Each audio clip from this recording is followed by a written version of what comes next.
Famer, baby.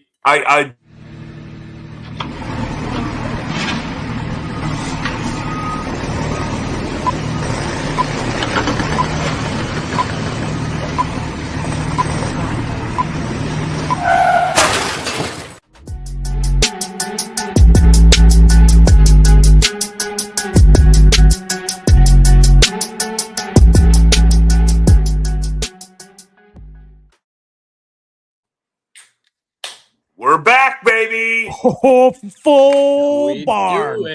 How we doing? Happy Tuesday, March 10th. While these idiots chug their respective drinks, I will do our little intro. Happy Tuesday, March 10th. Sorry, we're an hour late. I had a tea time this morning.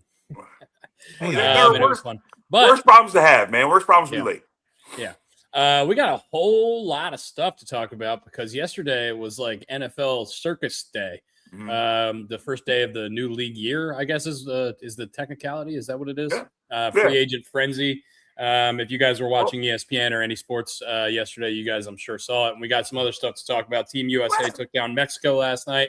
But first off, it's the first time we've all three been on in about a week. How are we doing, guys? I'm good. I mean, obviously, Dusty and I have been hanging out. So, Brooks, what have you been up to, man? You know, working, getting shit done. How was your guys' weekend hanging out together? It was good. A lot of fun. Did you guys get to play golf? No, we did not. That's a long story. Won't get into it. All right. Good talk. All right. But no, it was a good time. We got down there. Roach and I made like 4 or 5 pit stops, one of which was a liquor store to bring booze over to Dusty's house. But we stopped at the outlets. We stopped at the Jetty. We were just getting stopped picked at the off. Jetty. That's awesome. Yeah, stopped at the Jetty, had a beer and a hook, and then got back on the road. But a lot of fun, good times. We get down there, and Roach doesn't know that Dusty has an N64, and I knew that he had an N64. I didn't know that he had Mario Kart. We get there. I've got 3 Mario Karts. we brought a 30-pack of Keystone because we remember talking about Dusty liking Keystone. We get there, and I swear, Dusty, what was it? Within an hour, we drank 27 beers. Yeah, we had we did a drunk driving case race. We played like all 16 maps, and we played every other one was a Berio kart. So we were in shambles quickly. Nice. Then we went to Cork Bar, and that worked out well for a majority of us. I can't speak to everyone that's on this podcast, but yeah, Dusty has trouble at the Cork Bar. I feel like but luckily he knows everybody. Like he's like the mayor or the senator of like the West lower streets there. So he was killing it. But I remember when the bouncer looked, and he's like, "Hey, it might be time to get him out of here." Like the most gentle, get your buddy out of here. Yeah. Did we get to the sleeping on the bar, Dusty, or did we just get? We got to sleeping on the bar, Dusty. Or did you just get what comes right before that? Is he stops talking and he only talks in movie quotes? I talk in movie quotes and also song and dance. And song and dance. Yes. Yeah. And your hair's moving, and it's interesting. It's a lot. It's a lot. You're like, Dusty, do you want another beer? And then either some kind of a song or a dance starts. It's like that. It's like that guy who like has a flute, and the snake comes out of the basket. Yeah. That's Dusty. I'm a snake charmer. Yeah. Nope, you're the snake. Man, it was a good time. Dusty was a great host. We had a lot of fun. So good times. Yeah. What establishments did you guys go to?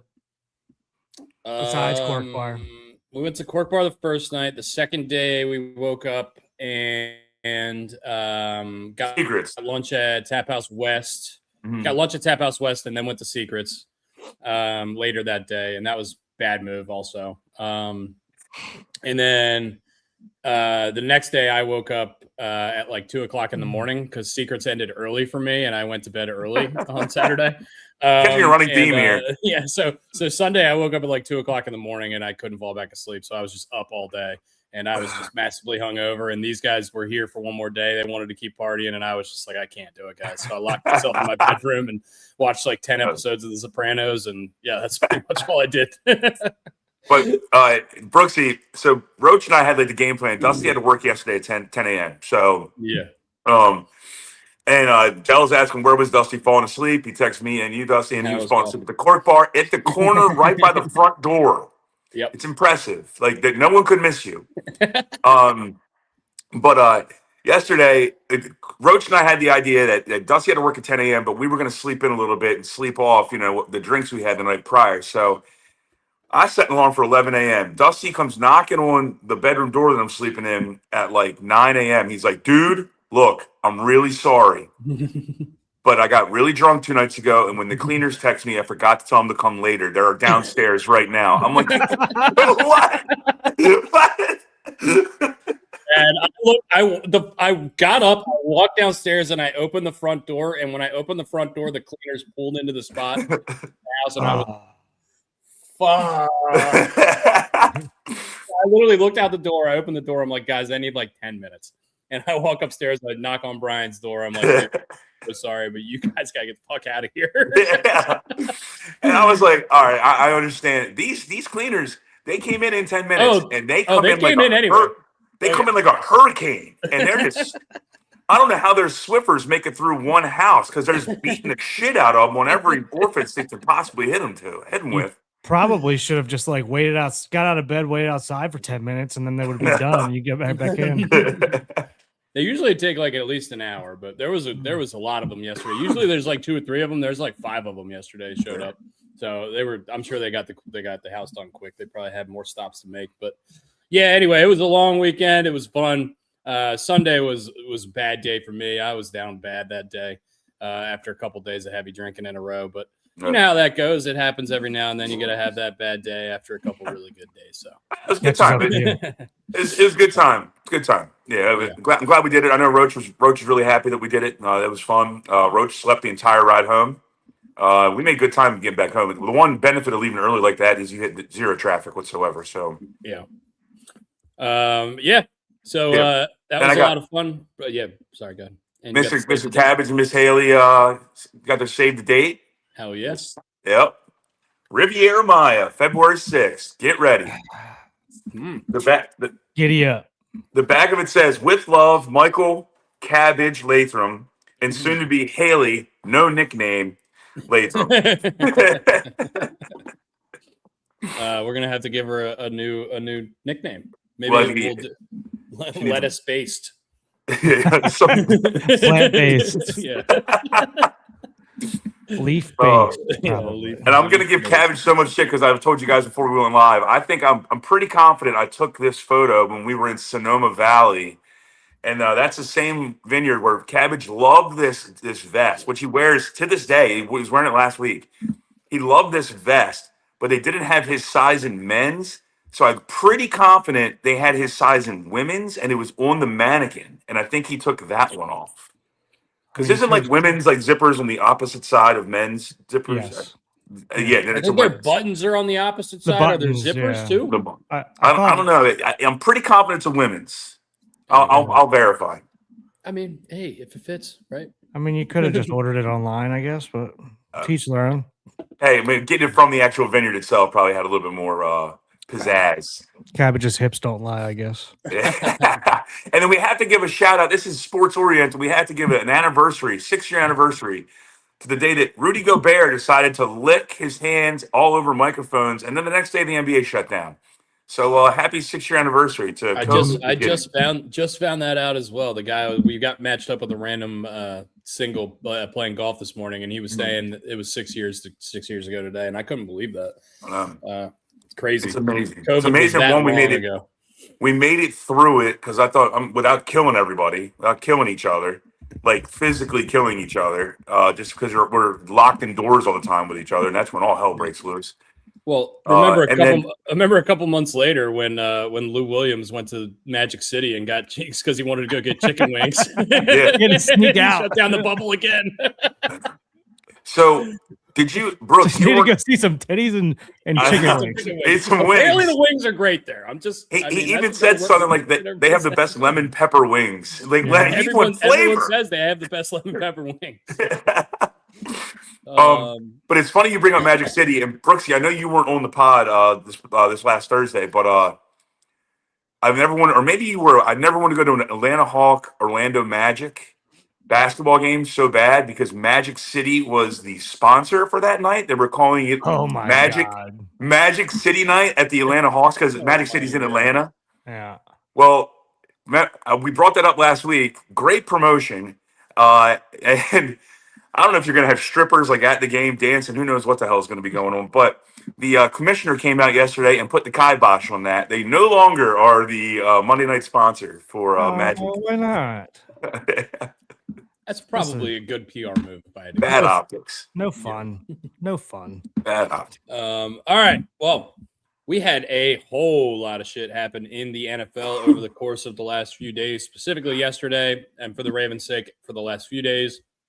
And let's get into it. The first and foremost, Max Crosby has been traded to the Baltimore Ravens for 2 first-round picks, our number 14 pick this year, and our 2027 first-round pick, which we're hoping is number 32.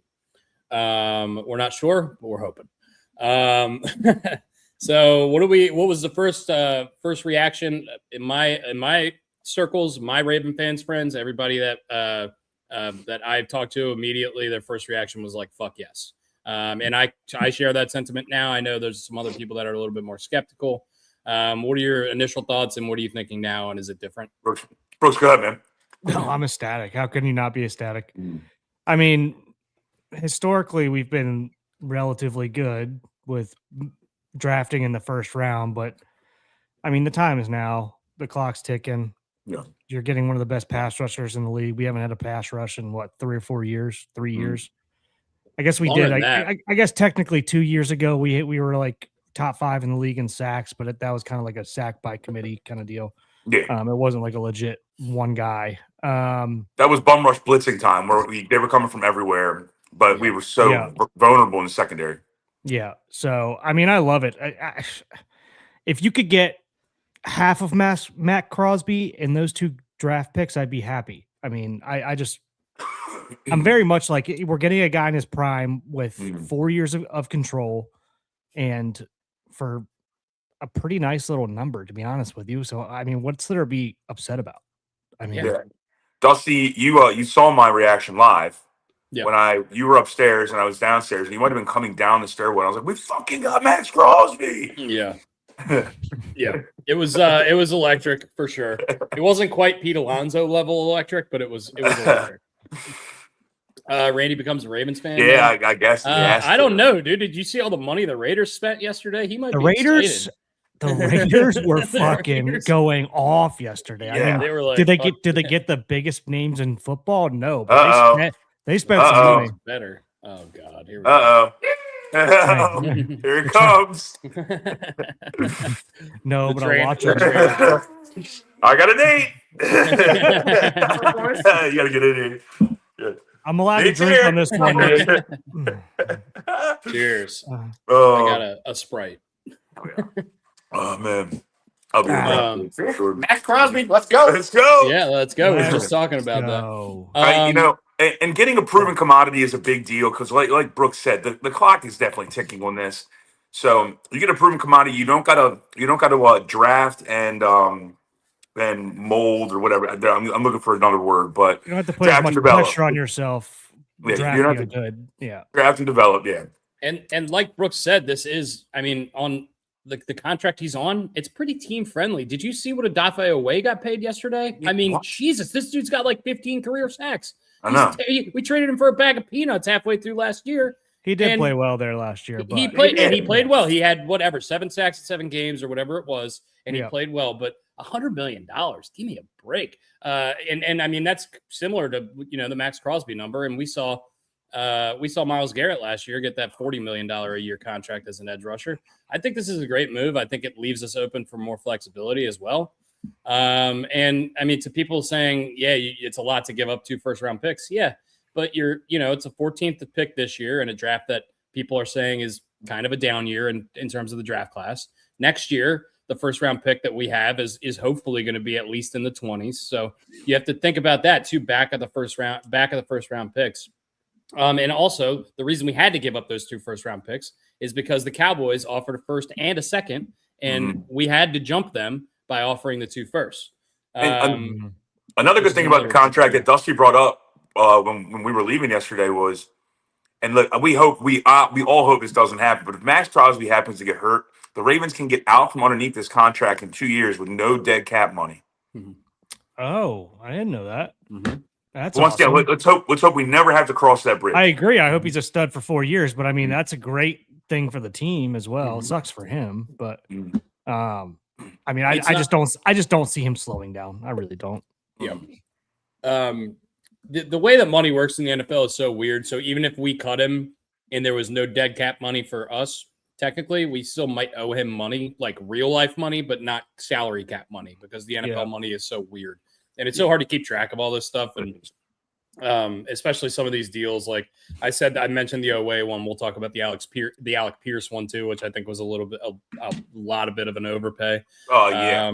But it was, I don't know. I like it. I think, especially because in the first thing I thought was, look, we haven't had a guy that gets doubled since either Suggs or Doomerville. Pick one, and this guy gets doubled on basically every play. And he's not just good at rushing the passer. He's also good at run stuffing. He also is really good with tackle for loss, which is an incredibly important thing. And we gave up a lot of rushing yards last year after Madubuike got hurt. He can help shore up some of that. I like it all the way around. It's the first time really the Ravens have ever in my lifetime have ever given up first round picks like this. It is. It's the first time ever, right? And so it's weird. It's going to be super weird watching the draft this year, not knowing we don't have a first round pick, but I don't know. Our first round pick's Max Crosby. I'll take it. Yeah, it's totally fine with me. Exactly. The Eagles we got a Max Crosby a couple years ago was AJ Brown, and then they won the Super Bowl. You know what I mean? So what's worse? Question for the group: what's worse, knowing you don't have a first round pick when you go into the first round, or waiting with anticipation that you're going to draft a pick with the first round? And then you trade it into the second round. That's a good point. We did that most of my childhood. And that's a good point. And I think most people were expecting the Ravens to do that this year anyway. Mm-hmm. But then they traded it, and we got a Max Crosby. So what are we upset about here? I mean, and again, we're going to do this again next year. And we're probably going to come off a great season for Max Crosby, knock on wood. And we're like, hey, guess what we get again this year? A Max Crosby. Yeah. And you know what, Dell made a good point. Look, we're $10 million over the cap right now. That's because the deal's not done with Lamar yet, but yeah. Yeah, and that's where I was going. Is Dell goes, this is all based on the extension with Lamar, because that's when you're going to see that number come way down. And then there'll probably be a restructuring of a couple other people. It might be a Kyle Hamilton if we haven't already redone his, or Andrews or Stanley or any of the other guys with big Andrews contracts. Is team friendly. Or maybe Derrick Henry. I don't know. There's also the potential of us moving guys like Rashad Bateman could get moved this offseason for a pick or something like that, maybe, and that could knock $8 million off the cap as well. I would love to move Rashad Bateman. I think the Ravens would too, but I don't think a lot of teams would want to trade for him based on the year he had last year. And you can see hopefully Madubuike plays, but you can see Madubuike's money getting shifted a little bit here. That and it seems like everything I've read seems like there's a pretty real chance he's coming back this year. And he's working out. Like there's video of him working out recently, like trying to get it looks like he's ready, like working out, getting ready to come back. So, so that would be great. And I also saw something about there's a way, and again, everything was kind of flying between last Friday and yesterday, so I didn't do a bunch of research. Max Crosby's deal can be like, if we restructure it somehow, it can go from like 30 mil cap hit to like 7 or 10. So, and I forget how that works, but that's definitely something that is possible as well. So yeah. I think home run got some options. I think home run all year round, all the way around for Max Crosby. By the way, Max Crosby born on August 22nd, one day after me. Good for him. What beer is that there, Dusty? Except he's 3 years younger than me. Stone he's from got a little California. Stone IPA. Fear Movie Lions. Double hazy. Yeah. They also have double haze. FML, yeah. They also have a brewery in Virginia as well. My buddy used to work for them, so I got some Stone starting off hard today with an 8.5 percentile. Yeah, that's a well. I guess I can't say anything. I'm drinking a badge. So I don't have any meetings. We had a couple of vowels this weekend too. Oh, we had vowels. And those things, I'm assuming Brooksy knows what a vowel is. Those things are dangerous. I mean, I can figure it out. Yeah. Vodka and lemonade. It's delightful. It's delightful. I had it. Brooks has had it several times. Brooks had it last time he was at my parents' house. We had several of them. And they're good. We did have a lot of them. We did have a lot of them. They go down smooth, I'll tell you. Very smooth. Yeah. So we were watching. I guess we have a ton. I was about to say something about the World Baseball Classic last night, watching that, but we have a ton of football to get through. So let's get through football first, and then we'll talk baseball afterwards. Some other of the biggest.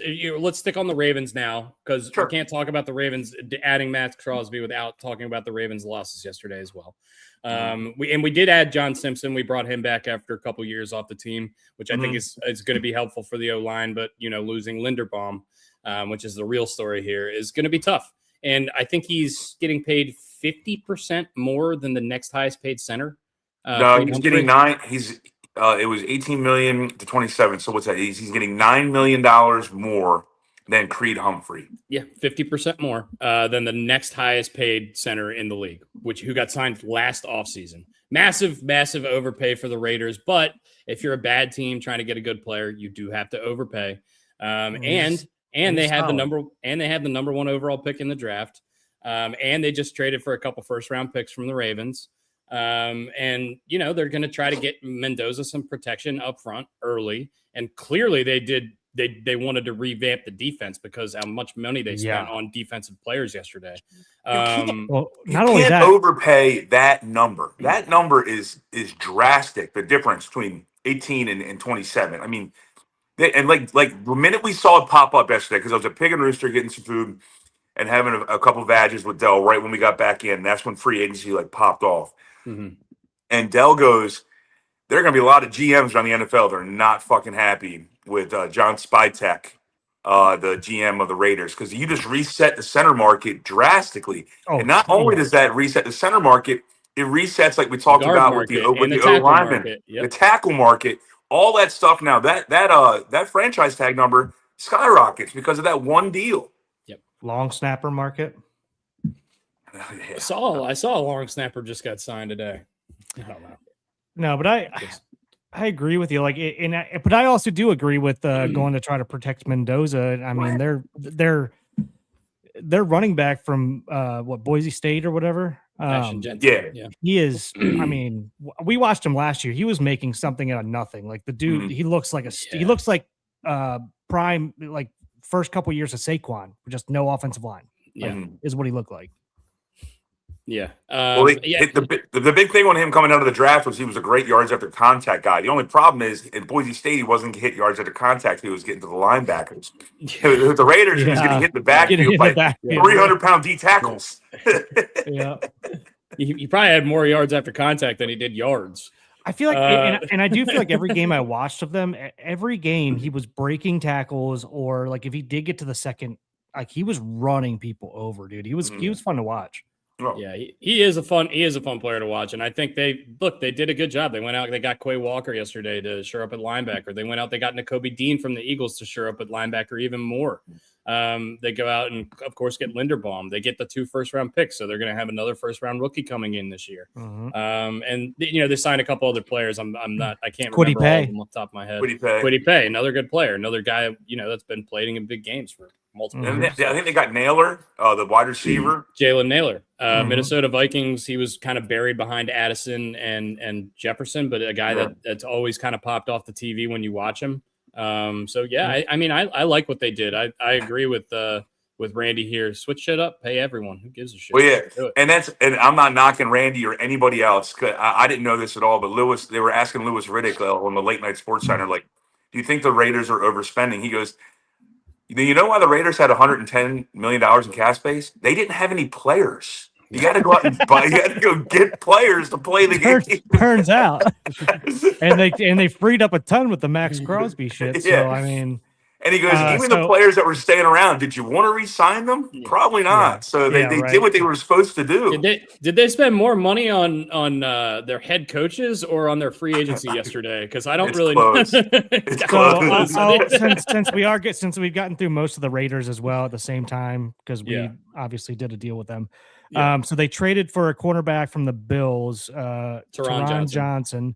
Yeah. Another underrated signing was kicker Matt Gay. And they retained cornerback Eric Stokes, edge rusher Malcolm Kuntz, center Will Putnam, edge rusher Charles Snowden, and safety Tristan McCullum. So that means they're probably making that active. center. They're probably going to take that center, make him a guard. That'd be my assumption. Because Linderbaum's going to play center. Or just depth. I mean, depth on the O-line. You need it no matter what. So, and clearly they had none of it last year. And Genty suffered as a result. But anyway, let's go back to the Ravens side of things. Offensive line wasn't great last year. We just lost the best guy on it. Doesn't make me feel great. Don't love it. We also took the Raiders offensive lineman. Yeah, we also lose both of our backup tight ends, Isaiah Likely going to the Giants with John Harbaugh, along with our all-pro punter last year, Jordan Stout, who I can't stand. Good riddance to Jordan Stout. But Likely's hurt, is going to hurt. And we kind of knew Likely was gone, but I thought Kolar would come back. I thought they were banking on Kolar coming back when they kind of gave Andrews a deal. They were like, okay, Likely's going to go get paid. We knew that. But yeah, I thought Kolar would come back. And to your point with Stout, I mean, with Stout, but you owe Stout and I'm sorry, sorry, Card a little bit. He was a top 3 punter last year, man. We got to give him He had one good year after 3 horrible years. Hey, I'm in agreement. I'm in agreement with you, but he did have a great year last year. I was hoping he went to Denver and played with your favorite quarterback too. Bo Nix. So we did. I don't know anything about this guard from the Raiders that we picked up. 3 years, $30 million. It's Simpson. He's the one who came back. He used to play for us, and now he's back with us. Okay. 3 years, $30 million is a deal, to be honest with you, at this point, for a guard, and we retained Tyler Huntley. I think that's huge news too. That's big news. 2 years, $11 million is a good deal for us too. So, and I'm going to say this because the first thing that came to my mind is this guy could be trade bait if something goes wrong with teams that run a running style offense. Huntley could be traded. Now Lamar will probably hate it because they're like really good friends. Well, who's the third string? Louisville Day. I don't know who the third string is. Probably Josh Johnson. Cooper Rush, because he's always under contract. I think we technically released him. I thought I could be wrong there, but we did have him for multiple years, so we probably did have him for this year. We could sign Kyler for $0. Seems like he's going to Minnesota though. That's gonna happen. I think that'd be a great move for Minnesota too. I agree. Especially if you get him for no money. I mean, he can't be worse than JJ McCarthy was last year. My favorite will make him a stud. My favorite move. How about this? Why don't we all do our favorite move? If you take Max Crosby and Tyler Linderbaum out, all right, what's your favorite move? I'm going to go first. Just give you guys time to think. I love what the Steelers did getting Pittman. I think that is a huge bonus to them. He can run those. He can run the other parts of the route tree that DK Metcalf cannot. And I really think he kind of fits that mold. He's tough. He likes to block. He's got that Hines Ward feel to him. But he's huge. He's huge. He's like a road grader. Using a Mike Mayock term, he's like a road grader wide receiver who's going to grab you and take you down as a corner. So I really like that move by the Steelers. 6'4", 225, and he can run those like Brian said, those crossing routes. As soon as I heard that, I was not happy because I don't like the Steelers, and him and Metcalf side to side makes me gives me kind of nightmares. And also if you add giant Darnell Washington right next to them, I mean, they're going to be mismatches. There are going to be some mismatches for Pittsburgh. And in addition, they added Rico Dowdle a couple hours ago on a 2-year deal, who was really good the last 2 years for both the Cowboys and the Panthers. So, so that's my move. You guys got another one? Yeah, I'm kind of looking through my list right now of everything that went on yesterday. Mike Evans to the Niners. They're going to get rid of Ayuk. They haven't really had a guy that's like reliable since the year that Debo and Ayuk were both healthy, which feels like 100 years ago at this point. And I know he's another injury risk adding to San Francisco's offense that's already seems to be full of injury risk, and Kittle and Ayuk and all those guys. But I mean, his ceiling is just so high, and I think him under the Shanahan offense could really be magical if he stays on the field. So that's mine. That's probably my favorite. And also, that was a shocker. I couldn't believe that. They said he was going to leave. By they, I mean like Orlovsky and Shreggs were saying he was going to leave because he still wanted to be a number one or at least a number two wide receiver, and he was not going to be that on the Bucs. And that's fair. And the guy's he's probably already a Hall of Famer, but he's making that Hall of Fame push kind of situation and probably wants to win a freaking title. Yeah. I mean, he's already won, but he wants to win another. Oh, that's right. He already won one. Shit. Yeah. I would say one.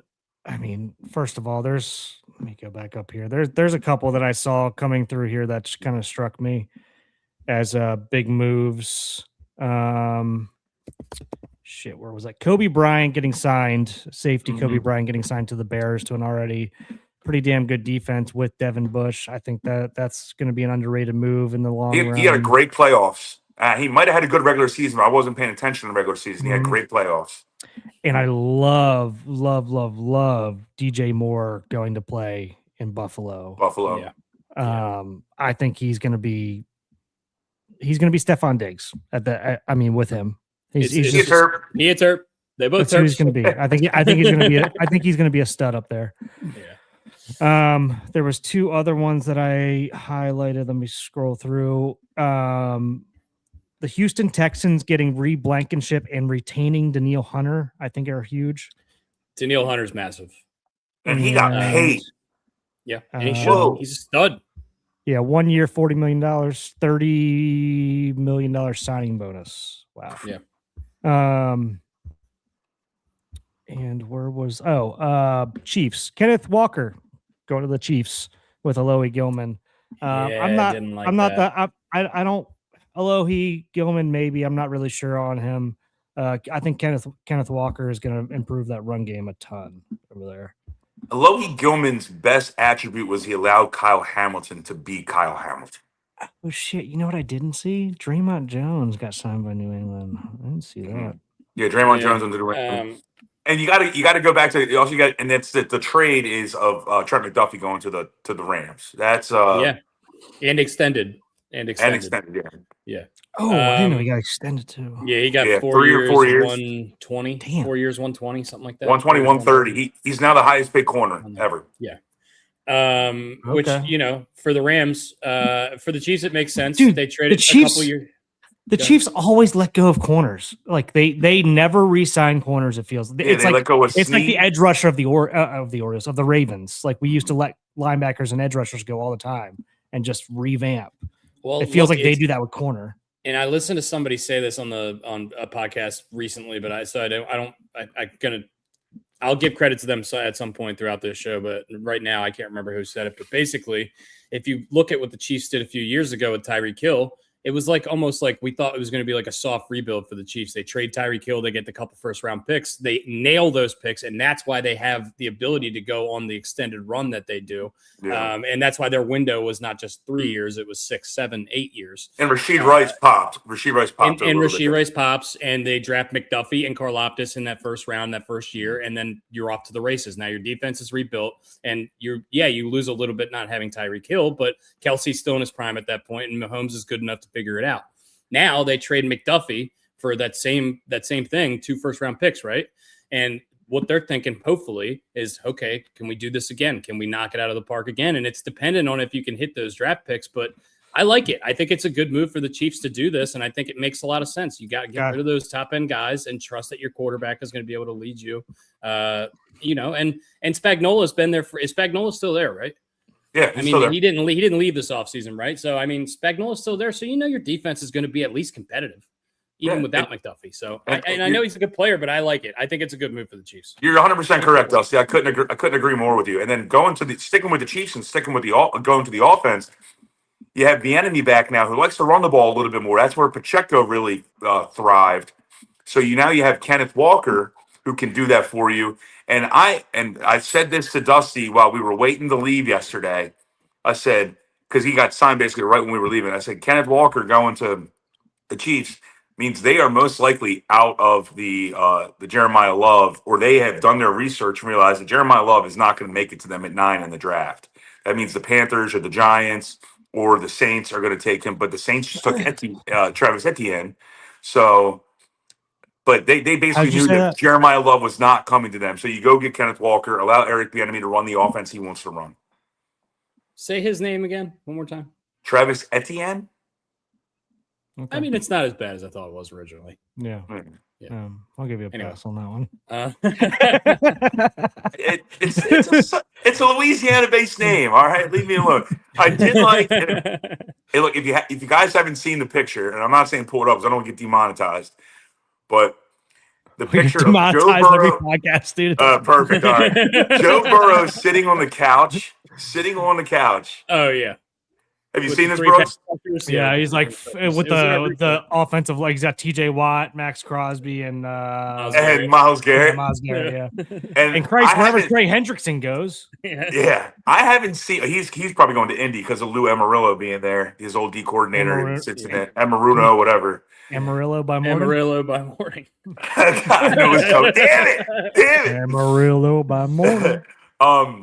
But I haven't seen this video, but apparently there is a video per Dell and a bunch of the other guys when Jamar Chase is playing like Xbox Live and he gets a text from Joe like, "Oh, the Ravens just signed Max Crosby." Fuck. They let him go into vision. They let him go into vision. Yeah, I saw that too. Yeah, I think the Kenneth Walker move I liked as well for the Chiefs. Really productive player in the playoffs, and they've really been missing like a good running back for the last few years. Right. The Clyde Edwards-Helaire thing never really worked out. The Pacheco thing looked like it might worked out for a year. And then Pacheco thing worked out, same thing kind of for a year. Looked like he was going to have a good year, and then he got hurt, and he wasn't the same player last year. Kareem Hunt's over the hill at this point, so they needed to get somebody who like a legit running back in there. My problem with the Chiefs now is their O-line. I don't know what they're going to be doing with that. But that's a story for another day, I guess, while we're talking about free agency. So I don't know. I haven't done a ton of research, and you guys might not have either. Is this a good O-line draft coming up? Because I feel like there's a couple teams that I feel like need O-line, obviously the Ravens included. That there's no stud. There's no Joe Alt in this draft. There's depth, and that's one thing you've heard from. I watched the Mel Kiper, Field Yates. It's like YouTube based. Like they do like a draft pod every other day. It's actually pretty damn good, and they love this kid. I think his last name is Freeland, coming out of Georgia. There's the kid from Miami is going to be really good. Now these are tackle based guys, but there's a guy from Miami Utah. Should be good because they were huge. We had a guy from Utah slated to go to us in Mel Kiper's most recent mock, I believe, or maybe it was Field Yates' most recent mock. He was a tackle at Utah, but he was slated to become maybe a guard for us. That was probably dependent on Linderbaum being re-signed. Yeah. Now we don't have that pick, and he's not going to be there. It looks like like Brian said, none of the top end blue chip talent in this draft, according to what people are expecting. But the offensive tackle, it looks like. Depth-wise, it looks like offensive tackle is about average in terms of all of the players in the draft, but it looks like interior offensive line, based on what a lot of people are saying, is going to be a kind of a weakness of this draft class. So if you're looking for a center or a guard, maybe that's why the Raiders were like, "Fuck it, let's just go play Linderbaum," because there's not going to be another guy this year. And I don't necessarily blame them for it. And lineman's not one of those things you can trade for in the middle of the year because there's a continuity between those guys. Yeah. Nobody wants to give it up. You don't see them move in the middle of the season almost ever. It's very rare. So your boy Falele might be hanging around, Dusty. He's a free agent. Did you guys see He's going to New York. You think so? I mean, Harbaugh wanted to start him every fucking game. Maybe he will go to New York, or maybe he'll go to Cleveland with Monken. Man, I do think he can be a decent offensive lineman, but I mean, for how big he is, there's just so many bad highlights, man. So bad.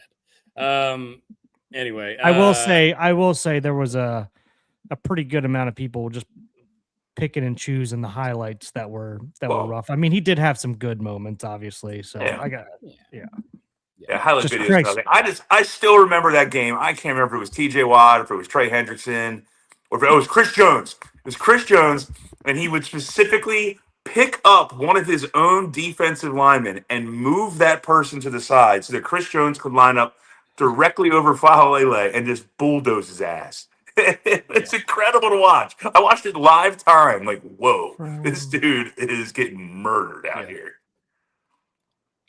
I'm trying to pull up other teams in the division before we pull up the top guys.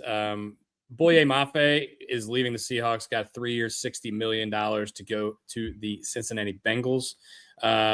Our rival Cincinnati Bengals. That all but assures us, even though we kind of knew already that Trey Hendrickson's not going back there. I think Trey Hendrickson probably is going to feel about the Bengals similarly like Carson Palmer. Jesus, I can't even speak right now. Carson Palmer hates the Bengals famously, and I think Trey Hendrickson's probably on that path as well. Yeah. But Boye Mafe is a good edge rusher, not nearly as high of a ceiling clearly as Hendrickson, but helped the Seahawks win a Super Bowl and has been good for them for several years. So other moves in the division, not really much. Zion Johnson got moved from the Chargers to the Browns. He's a guard, interior offensive lineman. He got $50 million, I believe, something like that. Quincy Williams. But not huge news. We already talked about the Steelers. They signed Jamel Dean as well. We didn't talk about that. But he's all right. He's a middling corner that they paid $10-12 million a year to. Yeah, So they've lost their team MVP from last year, which was Kenneth Gainwell. Did they? Where is he? I forgot where he went, but he went 2 years, like $15 million somewhere. Yeah, I just saw him, and I thought that was a Kenneth good Gainwell, Tampa. Tampa, going to back up Bucky Irving. All right, I like that. I don't hate that at all. And then love that, Rico actually. Dowdle we talked about. Yeah. Mm-hmm. I mean the Steelers signed Rico Dowdle for $2 million less a year than Kenneth Gainwell got from Tampa. So I mean, I think Rico Dowdle's clearly better than Kenneth Gainwell, in my opinion. So I don't know. Maybe I'm wrong. Who knows? We have to talk about Alec Pierce. Have been wrong before. Gotta talk about Alec Pierce because the number is just so jarring. According to ESPN yesterday, I was seeing 60 million guaranteed on ESPN yesterday, but I'm on Spotrac. It's saying 84 million guaranteed. But either way, the contract is 4 years, $114 million. This is a dude that was on fantasy waivers for the better part of the last year and a half, 2 years. A guy who's a big play machine. He's good for 150-yard catch a game. It seems like that's what he was kind of used for on the Colts. He wasn't used for like the moving the ball down the field, in 10-yard increments. He's more of like, hey, let's throw a bomb to this guy. $114 million just seems like way too much money. And you have to basically trade Pittman probably as a trade-off for this because of the contracts, because you paid Pittman a few years ago. And maybe they didn't like him as much, and maybe this was their plan all along. I just don't get it, man. It's way, way, way too much money for me. And normally I don't care. Normally I'm just like, whatever. It's the NFL salary cap's fake anyway. But this is like, I mean, I think he got paid twice as much money as I thought he was going to. Like I saw that number and I was like, there's no fucking way. He runs 60 fully guaranteed is what I just saw. 60 fully, and then for whatever, there's a $84 million guaranteed number two. Maybe that's I don't know. Maybe that's all the workout bonuses and kickers and stuff like that. Yeah. That being said, look, and the man is special at doing one thing, going deep and running deep slants. But now you're getting paid to go over the middle. You're getting paid for them short ones. You're getting paid for them pick plays. You're getting paid. You better do every single thing. You better run every one of the nines on the route tree. You better be able to do it because you're getting paid to do it. I mean, just if you comp him to the other guys getting there's only paid, 9 routes. If you comp him to the other guys getting the route paid tree. this amount of money, I mean, like he got this. Why not essentially? 10? He got essentially the same. I was going to say essentially the same contract as T. Higgins, but T. Higgins got 4 years, 115. Alec Pierce gets 4 years, 114. Only $30 million of T. Higgins' contract is guaranteed, whereas twice as much, $60 million on Alec Pierce. Mark is different today than it was yesterday. I understand that, but T. Higgins is a 15 times better player. He's better at everything. He has better hands. He can jump higher. He's better over the middle. I don't get it. I just don't understand it. Disagree with you. He's stuck in between Amon-Ra St. Brown, T. Higgins, DJ Moore, Terry McLaurin, and A.J. Brown on the contracts for receivers. This guy isn't one of the 25 best receivers in the league, and he just got paid like he's one of the 10 best. I don't get it. I just don't. Yeah, I mean, it's just because it's the same thing, right? It's like whoever's turn it is in the line to get paid, they're going to get paid, right? I mean, it's whether they're the best or not, it doesn't really matter at that point. Keep it going, buddy. You all the other wide receivers are happy about this. All the other wide receivers are ecstatic about this. Yeah. They could have had Wan'Dale Robinson and Rashid Shaheed for less money than they got Alec Pierce for. Tyreek Hill right now is salivating. I don't get it. Yeah, maybe he is, but dude, I don't know. I just think it's too much money, and I feel that basically everything I just said about that contract, I feel the exact same way about the Odafe Away contract with Washington. I do not understand it. I don't understand. I can't fathom how you such a Washington move. 1/2 of one good season and think I'm going to give this guy $100 million. I don't understand it. He can't play every down. He's obnoxiously inconsistent. He takes plays off constantly. He's one of the more frustrating players that I've watched for my team on the Ravens, and maybe his mindset changed and he's going to be great with Washington. I don't see it. I think this is going to be a disaster. I'm picking up a little animosity toward any Penn State player every time Dusty talks about it. You haven't got that? Have you noticed? Just figuring that one out. You haven't noticed. The octave goes up. The anger gets higher. Like, it's just... There we go. Here's from our resident Pittsburgh Steelers fan. Love it. Gave our boys the opportunity to swoop in and grab Pittman. Yeah. I don't disagree with you. Chuck, I don't know when you joined the podcast, but we talked about how much we love that move for Pittsburgh. Love that move. Yeah, it's scary. I don't like it at all. He's going to be the new Hines Ward. I really do think that. I think he's going to be the tough physical receiver.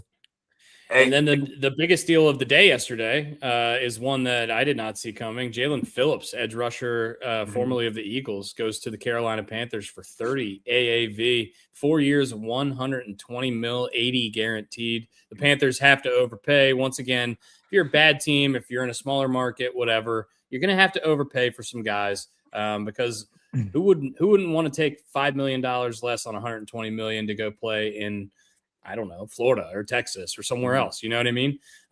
So, these bad teams, they're going to have to overpay guys every now and then, but sometimes the numbers are so jarring. 4 years, 120. Jalen Phillips, good player, but I don't know. Same thing. A little bit too much money for my blood, but good for the Panthers going out trying to do something. Kenny, I only throw Pickett's signed for 1 year, $7.5 million there as well. With the Panthers? Panthers. Well, you won't have to wear gloves there. It's not cold. If it's raining. Bryce Young and Kenny Pickett. Can you think of a more class explosive duo? And who's the third stringer? Nate Peterman. You know what's crazy is in that same division, there's also a team that has Penix and Tua as their top two quarterbacks, and Kirk Cousins who's about to get cut. And then another team who's got Tyler fucking Shuck is their best quarterback, and he was actually good last year. I think he was good. Rookie of the year. Did he win Rookie of the Year? No, Ted McMillan did. He was up there though. And then Baker, of course. Baker's great, but that division's crazy. I just like Tua sticking it to the Dolphins. Be like, yeah, I'll sign for $1.3 million. No problem. That means you get to pay $54.7 million or something. So it's over the next 2 years. He's owed somewhere in the realm of 90-ish million from the Dolphins, and $99 million. It's their cap hit is definitely it's $50 million each of the next 2 years. But because he signs that small contract, the Dolphins do have to pay him basically the rest of the money that's guaranteed on his contract. And and he helps out Atlanta, and it works out great. It works out great for him, and it works out great for Atlanta, I guess, too, because they get a quarterback who, look, as bad as we probably are not the biggest Tua Tagovailoa fans in the world, but he's worth more than $1.3 million. That's 100%. And Michael Penix is probably not going to be healthy at the beginning of next season. So you need a guy who's going to be able to go in there and start games. And Tua can start games in the NFL. He's not great, but he can play. The three of us never played competitive football, but apparently there is a massive difference from a receiver standpoint of the left-handed quarterback. Yeah. And you bring in another left-handed quarterback, so you're going to have to make any kind of changes to your offense or to any kind of routes. Good point. Yeah. And Belichick was always big on trying to get left-footed punters too, because apparently punt returners trying to return kicks, they lose the ball, and it's much harder for them to figure out what's going on. Moves differently, right? Moves different. Yeah. Than what they're used to. Also, do I think this makes the Falcons a contender or anything? No, but it raises their floor for sure, I think. Yeah. Two is better than Penix, I think. They did sign a ex-Ravens wide receiver. I don't even know how you say his last name. Zacchaeus Olamide. Yeah. And Austin Hooper comes back home there. I didn't realize his contract was up with the Patriots, to be honest. No, nor did I. And Nick Folk. Wow. Okay. Still in the league. Oh, Nick Folk? Mm-hmm. Still playing football, huh? Didn't know that. Yeah, and still playing it well. I mean, he did only get. I mean, he got 2 years, $9 million. That's still a nice little chunk of change. But yeah, I mean, Nick Folk still every year is one of the most accurate kickers. He's just not going to kick it very. You know who didn't get signed? Yeah, Justin Tucker. he's not getting a look. It's over. Nah, I mean, I think it's kind of telling when he had multiple tryouts with multiple teams last year during the year and didn't get picked up for teams that needed a kicker pretty badly. Yeah.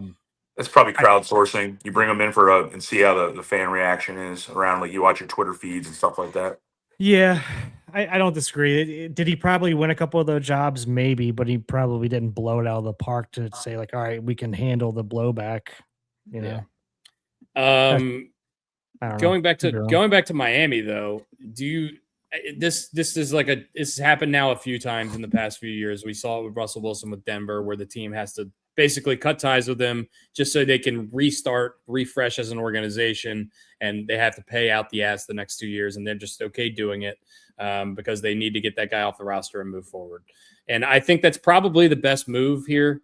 But do you think got a stud? And they get Malik Willis, and I want to talk about that, but I want to talk about the overall trend of this, because I think this is probably going to happen a few more times. Teams are going to pay these guys more money than they probably should because the market dictates that they should. They're going to try to get out from under these contracts, and this is going to happen a few more times. Do you think that if this happens a few more times, it's going to lead teams to be a little bit more cautious with how they spend their money on their quarterbacks, and maybe a couple of these guys are going to actually reach free agency instead of just getting extended? Like Tua could have, the Dolphins could have just let Tua go to free agency and somebody would have given him this contract. But the Dolphins were like, well, where are we as a franchise if we let him go? Well, you're a franchise with like the 15th best quarterback in the league making $50 million. So I think teams are going to have to start thinking differently when they go for these extensions. I don't know if you've heard, but they went undefeated 1 year. It was in 1972, bro. Are they living off of that longer than the Bears are living? The 85 Bears. I mean, imagine the heartbreak when Finkel missed that kick in the Super Bowl. We're not going down that road again, boys. This is a 27-yarder. Could have flipped that one through. Footballs.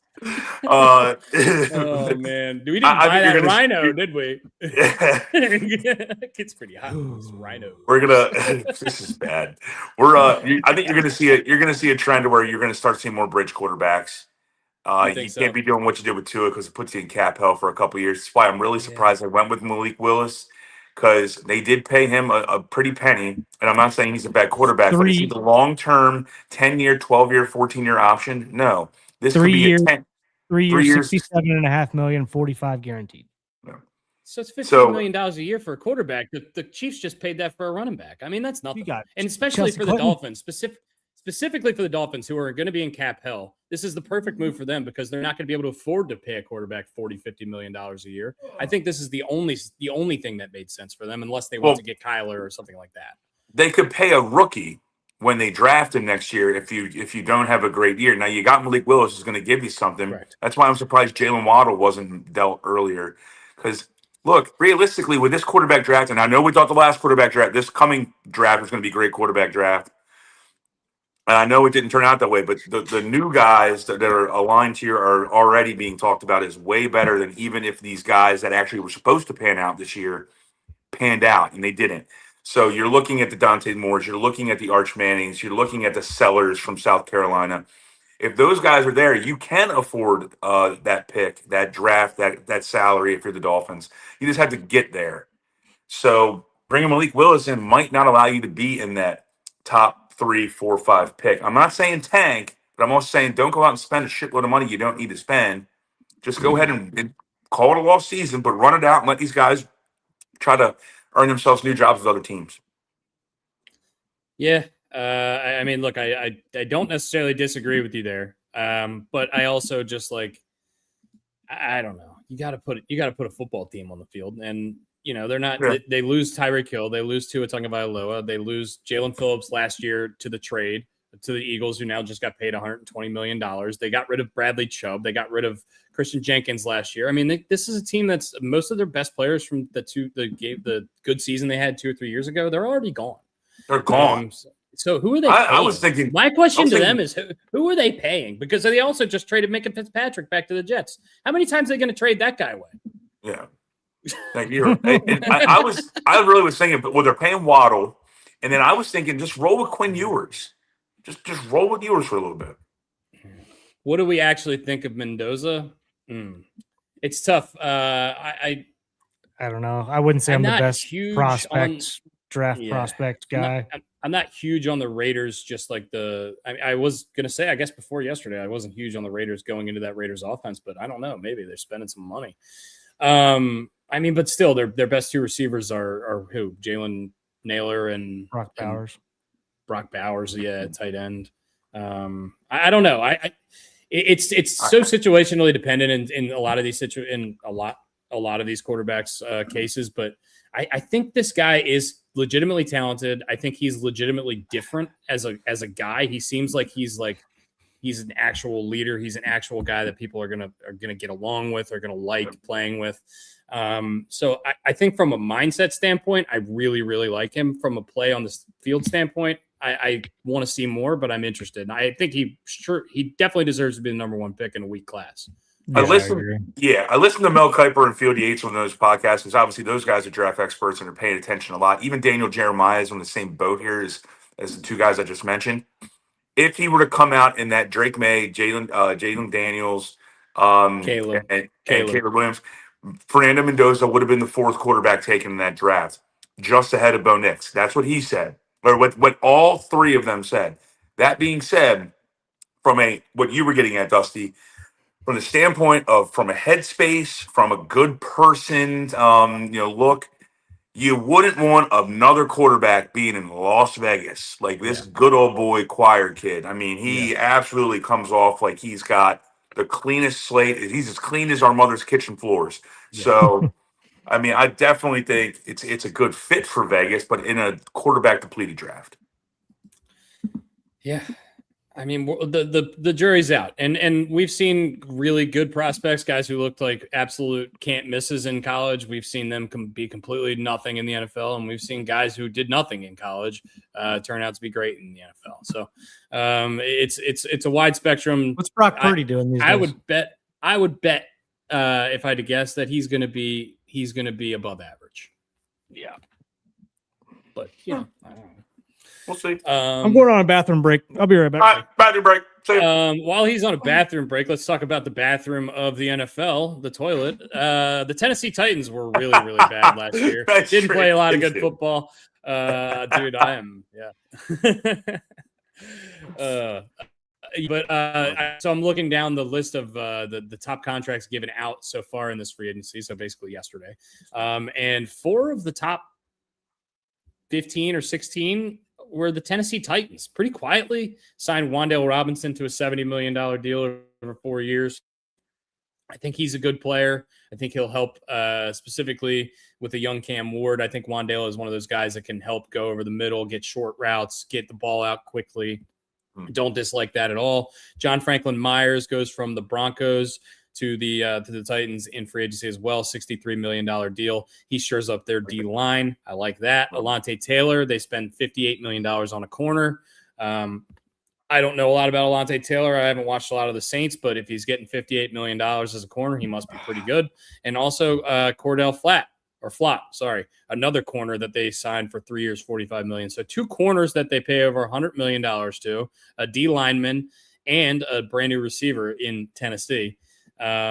Just a team that I didn't realize kind of went out there and spent like they did yesterday.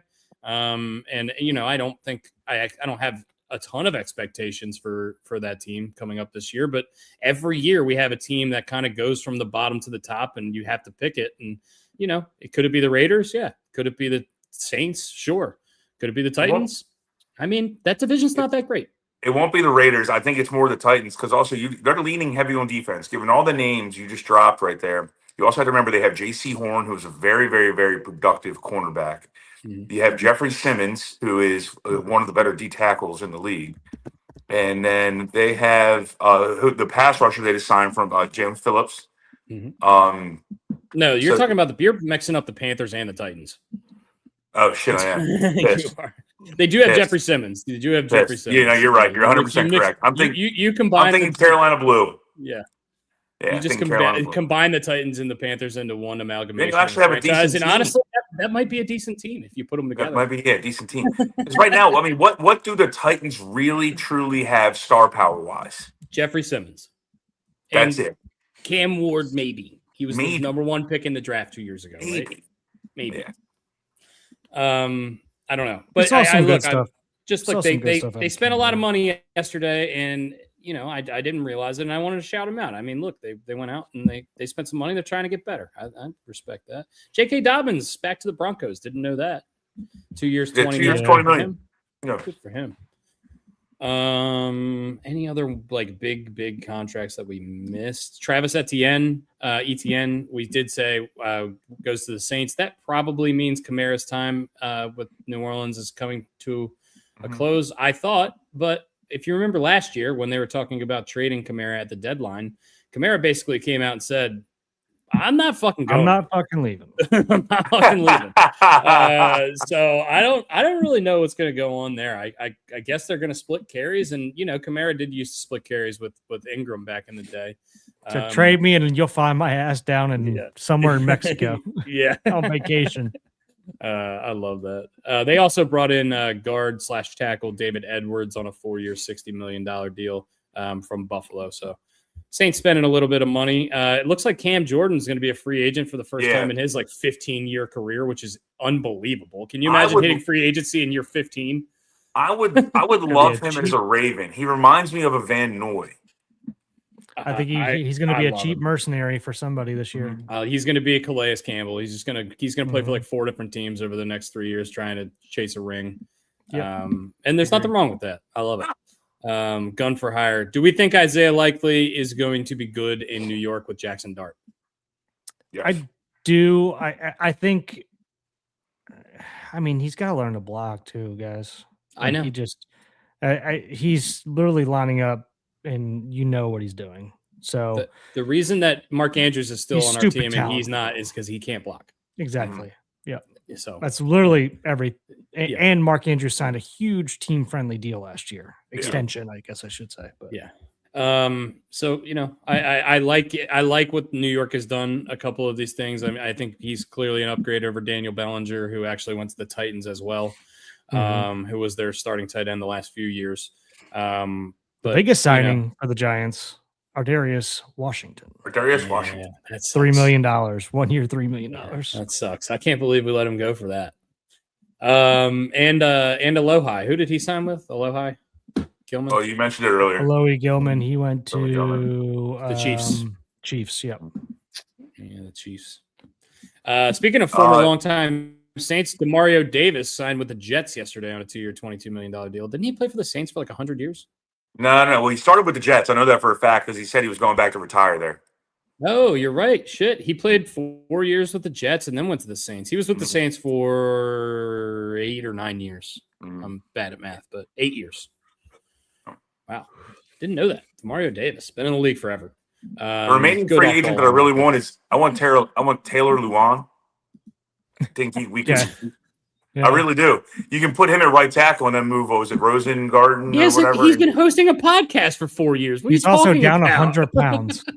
Well, then he's got to get the weight back on. All right, look, he's got time. He's got Milkshake Man.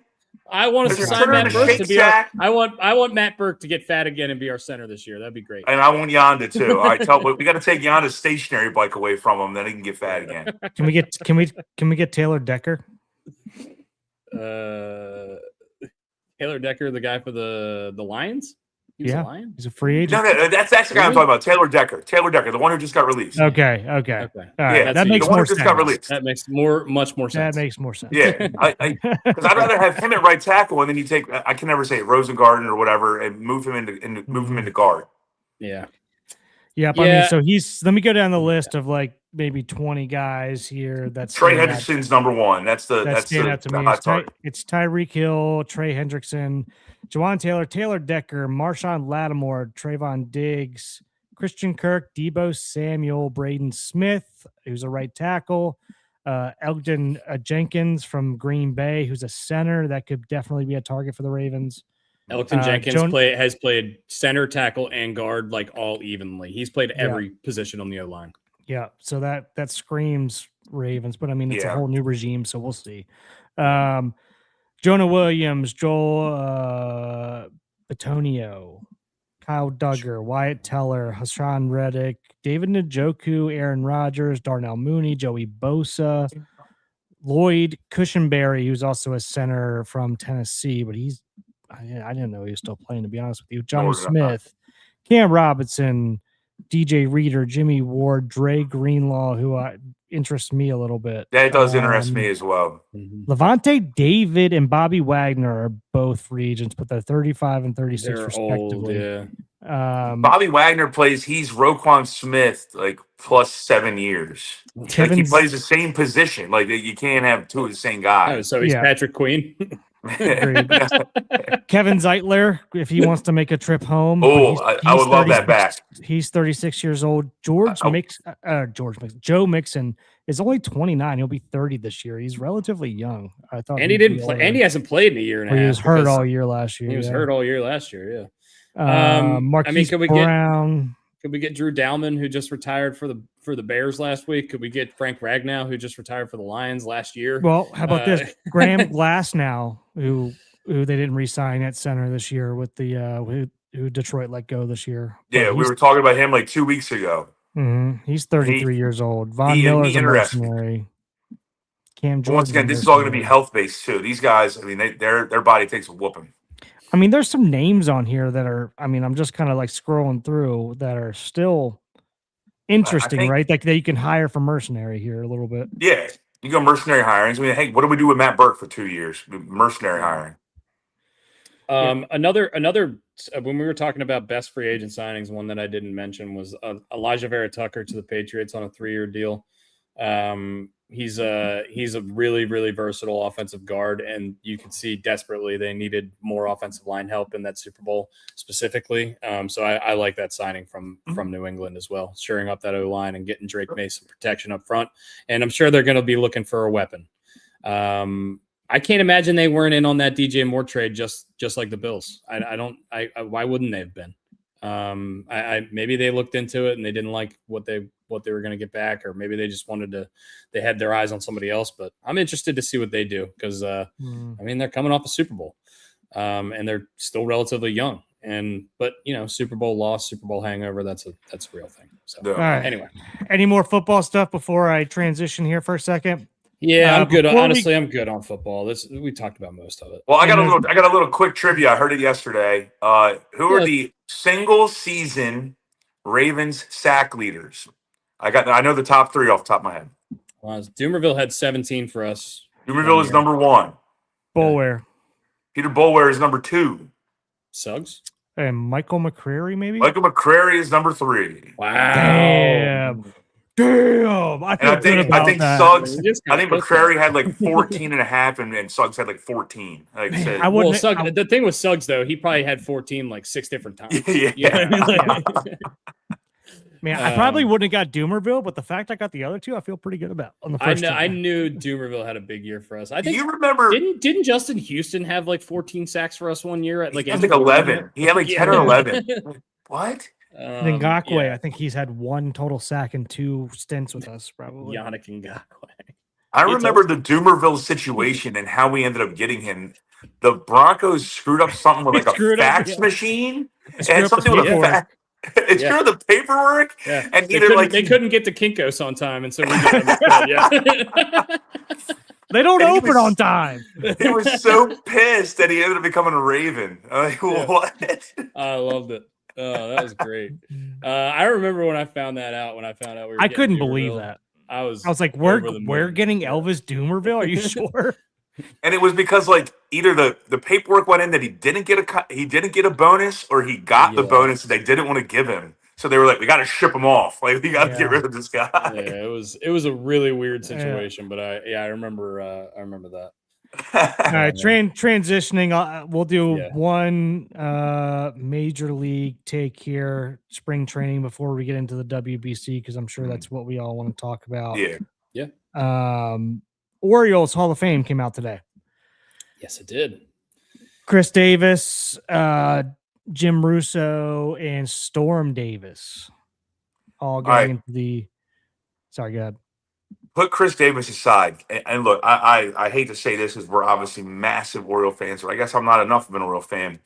Who's Jim Russo? Don't know.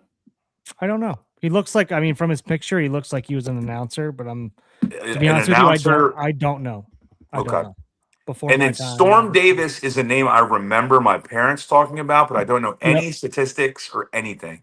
20-game winner. Jim Russo was the Orioles' head baseball scout for 35 years, from 1951 through 1986. That's why you don't know. And his first 3 years with the Orioles, where he was actually with St. Louis Browns, because the Orioles didn't exist yet. Yeah. But he spent 35 years with the organization, and it says on Wikipedia that he's known for being, quote unquote, the super scout. He's one of the professional baseball's original, like, I guess, analytical scout kind of guys. Okay. But yeah, there you go. Guy I'd never heard of, but it sounds deserved. 35 years with the organization. I like that. Storm Davis is a guy I heard of, but didn't watch before my time. And then Chris Davis, I watched a lot of. There was a lot of good, and there was a lot of bad at the end.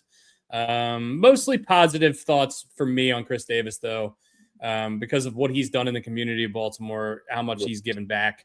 And the highs were so high. That season, he hit 53 homers. Every time he came up to the plate, I thought he was going to hit a home run. He was flicking balls low and outside over the right field fence. I was at a game where he broke his bat and still hit the ball over the fence. Couldn't believe it. First time I've ever seen that in my life. Only time I've seen that in my life. Can you imagine being a pitcher and getting a broken bat and being like, "Fuck yeah, I got him"? Ball goes over the fence. If Chuck's in here, it was Chuck and his brother. We were at a game and they were playing the Pirates because Chuck and his brother are Pittsburgh fans. Yeah.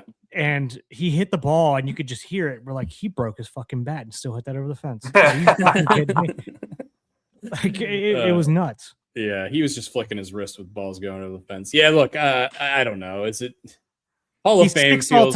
Six all time in home runs for the Orioles. Everybody else in front of us is in the Hall of Fame. That's okay.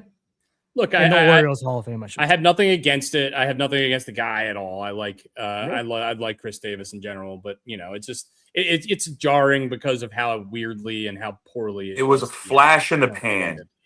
It was odd. I mean, it wasn't even a flash. It was more than a flash in the pan. I got to give him that. 2.5 years. I'm guessing here. Probably 3 years. Probably 3 total years. I mean, he hit like 30, 40, 50. And then that's when the down trend started after we signed him. With Baltimore's first year, he hit 33, second year 53, third year 26, down year, and then the fourth year he had 47. Then he hit 38, 26, and then he fell off. Okay, I mean, look, the prime. Okay, all right, that's a longer 5 years. than I thought. It's a good 5 years. He had an MVP 3 and an MVP 14, and then 2 other seasons where he had 33 and 38 home runs. So, that's, longer than I thought. We're making the playoffs. He's the middle of the lineup, and we're making the playoffs in most of those seasons. I mean, we have to feel about Chris Davis how the Phillies kind of probably feel about Ryan Howard at the end of his career. So you remember that last couple years that weren't great, and it sucked because he got treated like shit by the Orioles fans. But without a doubt. But I'm glad he finally made his way back. What was it, last year or 2 years ago? I'm sure that was probably hard for him based on the last couple of years that he was there. So. Also one of the most effective pitchers in Orioles history, 0 ERA in his career. So, really, really great. I can still see Adrian Gonzalez. So memorable. Why do we remember this? Like, I can see Adrian Gonzalez's face. I'll never forget it as long as I live. And the reason I remember it so well is because it went 17 or 18 innings, whatever it was. Is I left a wedding in the Outer Banks, and I had the Oriole game on in the first inning, and I got home from the Outer Banks, and the Oriole game was still on television. Oh my God. That is freaking Austin. bananas. You're not wrong here. Balls. Yeah. I mean, if you break your back on a swing, there's no way you should have enough energy to get that ball over the fence. That's why it's ridiculous. That's how strong that guy is. And I get his paycheck says otherwise, but I mean, some of the stuff that was getting yelled at him at the end of his career was kind of, and he was going through it mentally. Like, it's not like he wanted to do bad. Yeah. I mean, he was fucked up as well. I mean, he was trying to figure it out and wanted to figure it out, but couldn't. It's a game. The baseball and golf. The reason I think so many baseball players play golf, not just because it's a similar motion you're swinging. It's because it's the same kind of, like, the game can really crush you, and you really have to. No pun intended there. The game can really crush you mentally, and you really have to work through it sometimes, and it's a battle with yourself. And he also got screwed. I mean, you had the Adderall situation, which we're all very, very, very aware of. But then you also had, that's when MLB was cracking down on, like, no one using tobacco. And he used to have that massive chaw in. God, he looked like fucking Tony Gwynn. Yeah. It didn't matter. I mean, it was just, it was a fine. He didn't care. But they would wrap it in bubble gum, so you just thought it was a big chunk of bubble gum. Looked like Coach Brickma. That. That's not the kind of tobacco he was doing, boys. He had he had long cut in there. He did not have like chewing tobacco in there. Yeah. That man took a. Put hammers in there. He's putting hammers in there, dude. He was impressive. All right, baseball. Really, really bad news right before we went on air. Hunter Green, who we love from the Cincinnati Reds, is going to have surgery. No. It's a scope surgery on his elbow. His timetable to return, says initially is 14 to 16 weeks, July return. So this is not Tommy John. It's an arthroscopic procedure to remove bone chips and loose bodies from his right elbow. So Same he's thing not Grayson had, if you remember. He's not going to be pitching at least until probably after the All-Star break. And if I'm guessing, they're going to be very cautious with him. He's not going to be pitching a ton this year. And that's a big blow. That's a big blow because that guy's a fucking stud. He's a stud, but it's going to be based on where they are in the standings. If they are not remotely close, he will not pitch. Yeah. But yeah, anyway, I just wanted to mention that at the top because I saw that right before we went on the air, and I was upset about that. Also, Jesus Luzardo, Philadelphia Phillies, gets a 5-year extension that kicks in a couple of years with Philly. So they lock him down after losing Ranger Suarez in the offseason. And, they've got stuff going on with Nola potentially twilighting in his career. We got Wheeler with the injury. We're not sure what's going on with him either. So shoring up that rotation behind Christopher Sanchez for the future. Any other good contract too? So not over the top. Yeah. Baseball, guys. Anyone? You guys like baseball? I like baseball too. I heard a great. Have you guys been able to listen to the World Baseball Classic games? Not many of them, but last night I watched and listened to the whole game. Okay. Dusty, when I woke up like randomly at like 10 o'clock the other night, I watched the Great Britain USA game with the volume on, and there was a phenomenal piece of information dropped by John Smoltz or whoever, Amin, whatever the broadcaster is. Adam Amin. Yeah, he goes. They were talking about Pete Crow Armstrong and how this is the second time he's represented the United States. He played for the U12 USA team, and he was the pitcher. He was the stud pitcher, and the stud catcher was Paul Skeens. What? Love that. Paul Skeens, the catcher. He was probably hosing people out at second base his whole childhood. Super cool to see all the Air Force guys, the Air Force baseball team there yesterday. That was pretty cool. Yeah, that was cool. I didn't know They must be in town for a tournament. You didn't know Griffin Jacks was a Air Force guy. They were talking about that after he got that big double play last night. I knew Skeens went there and then transferred, but I didn't know Griffin Jacks was an Air Force guy. I think he's the first guy that graduated from Air Force that has pitched in the big leagues. Which I think that's what it said. First Air Force graduate to pitch in the majors, or to pitch in the WBC. One of the two. His pitching coach at Air Force was a Millersville guy. He was really? He was the Millersville pitching coach after I graduated. Oh yeah. Who do you have winning the World Baseball Classic? The USA, baby. Who else? I'm going to say the USA. Yeah. I'm nervous about the pitching lasting. I'll definitely say that. I like our depth of pitching. If you look at the other pitching rotations, I think there are lineups that could kind of match up with us, but I think our pitching staff takes us over the edge there because I think the DR is clearly really good. I think Japan is clearly really good, but I think the depth on our pitching staff is much better. But you're worried about it. Why? I'm just worried about it because, I mean, I can't remember who came in last night. I forget his name off the top of my head right now. He looked shook the entire time. Matthew Boyd, the lefty. Yeah, Boyd looked shook. Yeah. Jax looked all right. Skeens obviously looked phenomenal. His ball was up a lot, though, which was kind of concerning. It was. Yeah. Dude, he's still fan 7 dudes in 4 innings. I'm not sitting here bitching about the numbers. It's just the ball was up, and he's better off down, and we all know that. We're not stupid. And I 100% agree with everything you just said because I was watching this like, dude, he's not even pitching well, and he's getting like, nobody can touch him because you're watching these balls. I mean, you've seen it on Pitching Ninja where it's just like 30 feet, and then all of a sudden, like it's just everywhere. How are you supposed to figure out what that's going to happen? And he pays attention to the tunneling stuff like more than anybody else. If you listen to his interviews, he talks about that stuff constantly about how he never throws a waste pitch. If he looks like a waste pitch, it's not a waste pitch. You know what I mean?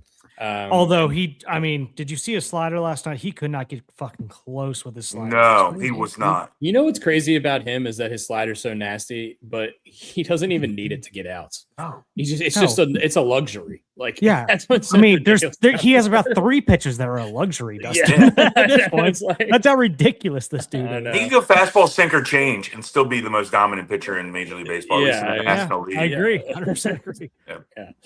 But I mean, I'm just nervous about the pitching depth. I wish Scuba was pitching one more time, and I'm sure we're going to talk about that here in a second. I wish he was pitching at least one more. We haven't seen a lot of Mason Miller yet, which I'm sure we're going to see. And I got a weird feeling we're going to Johnny Holstaff it tonight. Well, I don't know if they've already announced the starting pitcher yet. We don't need to win, right? This isn't. No, I don't think so. I don't even think runs matter at this point. I still think we have the top seed.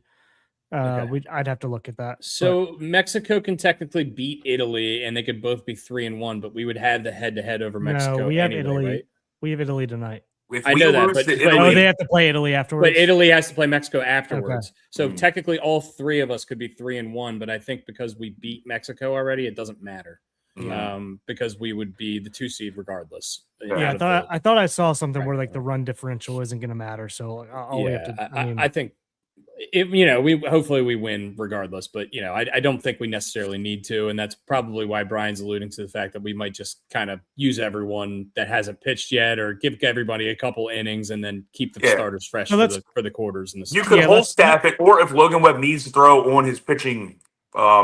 His pitching track or whatever, his rotation, maybe he throws an inning or 2 or something like that. I agree with Brian here. I think it's going to be whoever starts, and they might have already announced it. It's either going to be Johnny Holstaff or it's going to be whoever is in line to start this game just to keep everything moving. Because there's been a whole lot of pushback about Gunnar not playing the first game or the third game, especially after he played in the second game, right? But I'm telling you right now, they went into the tournament saying, like, Bobby, you're doing the first game. Gunnar, you're doing the second. Bobby, you're doing the third. Gunnar, you're doing the fourth. After that, then we'll start getting down to like the brass tacks of things. You know what I mean? But I'm sure these lineups are already made because you can beat any of these teams with whatever fucking lineup you throw out there, to be honest with you. I think you're seeing Paul Goldschmidt at first base tonight. I don't think you're seeing Bryce Harper. I think you're right. I think you give him a break. And I think the next round is when you'll start seeing like DeRosa be like, all right, let me figure out what the best lineup would be to throw out there against these guys. I think that's when you'll start. If you want to be pissed off in the next round. Yeah. This round, the lineups are already set. They're going back and forth. Right now, Nolan McLean's pitching tonight. Bobby Witt. Nolan McLean starting, and that makes sense because he's slated to start the final if we get there. I didn't know he joined the team, so that makes me feel way better. Yes. And Cabbage just texted me. Also, Bobby Witt or Gunnar Henderson, right? I mean, you can say that, but did you see Bobby Witt last night? Jesus Christ. That play he made. The play he made was ridiculous, and then he came out and hit a missile to left center. And it looked like the center fielder cut it off in the mid in shallow left center, and he was on second base before the guy even threw the ball in. And I was like, "Holy!" Did you not shit, expect? Dude. I was watching this over our neighbor's friend's house, and we're watching this. We're like, Bobby Witt just made that play, and of course he's first up. What do you think's going to happen here? He's going to get a hit. Like this is going to be a bomb. Basically, the same thing. Like, happened. Just a double. What are we doing? Yeah, basically the same thing happened 2 innings before when Judge threw the guy out third base. He came up second batter of the inning and hit that fucking missile over the right field wall. Yeah, love that. There we go. This Cabbage is ripping me via text right now. I'll get into it after you're done, Dusty. No, I'm done. Go ahead. What do you got? Oh, Cabbage goes, I may be wearing a lady's vest, but you're the guy who comes over to Pig and Rooster and drinks Vages all day. I'm paraphrasing there. So I'm getting a little love-hate from Mr. Cabbage. He's over to Pig and Rooster, I'm sure. What's up, buddy? Responding to Dell from earlier, he asked, how was golf? I shot 88, Dell. First round in America this year. I'm happy with it. My goal was to break 100 today. I shot 88. I'm happy with it. First round in America. First round in America this year. I did play in St. Kitts, and it went really badly. I almost killed somebody. But I did, and Brooksy, did you? And I don't know if Dusty got a chance to watch it, but I mean, when you saw Christian Kirk's face running down the first baseline, and you see Bobby Witt got to that ball in the hole, he's like, "I'm fucked." Like, there's no Christian Kirk, Alejandro Kirk, fat ass, whatever his name is. Dude, if Christian Kirk was running down the line, he would have been in right field before that. Right field. Like, he's the wide receiver. My bad. Yeah. He's the wide receiver. Yeah, man, the first thing I thought was like, "Oh, this is going to be a close play." How did he get him by a step? Yeah, and then you see it's Kirk. Yeah, but Skeen, the look on Skeen's face afterwards is awesome. There's a lot of memes like he just like smile. He doesn't look at Livy Dunn the way he looks at Bobby Witt Jr. Yeah. You know, that kind of stuff. I love that. Yeah. I love that stuff though. Michael Lorenzen, by the way, taking the bump for Italy tonight. Michael Lorenzen, good player. Guy I wanted us to sign a couple of years ago. Played a lot of outfield at the Colby Mayo bomb today. 430, having a good spring. 434 feet. Jesus Christ. Having a good spring. A lot of guys on the Birds having a good spring. Honeycutt got off to that crazy start. Mayo's been good. Kerstad's been really good. As well, and you know, we saw Gunnar put up 4 hits in the World Baseball Classic. Did you guys also see Michael Lorenzen video of this home run? No, I have not. It's a bomb. This ball is a fucking nuke. Like Roman Anthony, like Roman Anthony's last night. Oh my God, Roman Anthony. Hold on. If you heard John Smoltz, he was talking about something, and the guy throws the pitch middle in, and he goes, "Oh," and it's gone. Gone. And there's been Jeff Passan has been. There you go. Oh, you got it. You got blowed up. Oh. Can you make it big, or does that break everything? Probably breaks everything. You know how this is. Probably wind aided. Oh, you're making. I don't care if this is wind aided. This was I'm kidding. still a fucking nuke. Are you Can you kidding? guys see it better now? Yeah, Oh. it's buffering. Boofering. There you go. That's better. That's better. Come on. Come on. Come on. Who's pitching? Is that McCullers? McCullers, yep. Looks like McCullers the way he come to the set. Oh yeah, I love those low and inside ones that you just fucking That just fine barrel. go you just straight drop up in the barrel on. air. Yeah, yeah, that's a good feeling. It's that's the 3-wood, and normally it's the lefty guys that like the inside, down and in. Yeah. Yeah, Boom. that's my that's my the righty favorite. version of that right there. If you want to, if you were wondering. Wow. Oh my god, that ball was. I mean, he just dropped dick on that one. Yeah.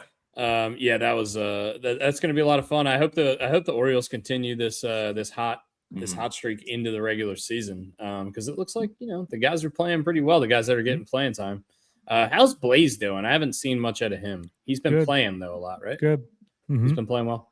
I'm Interested to see how he did in the spring, and then I know Pete got off to the hot start. Nicaragua, Netherlands. No, I didn't watch that game. The fight in Dusty Baker's. Wait, there was a fight.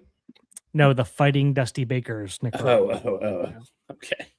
I did see something come across the ticker about Cal Raleigh and Rosarena not being very friendly after the handshake or something like that, or missed handshake. Yeah. Yesterday, I don't know much. He came up and tried to say what's up and give a dap up, and Cal Raleigh was like, "Nah, let's go."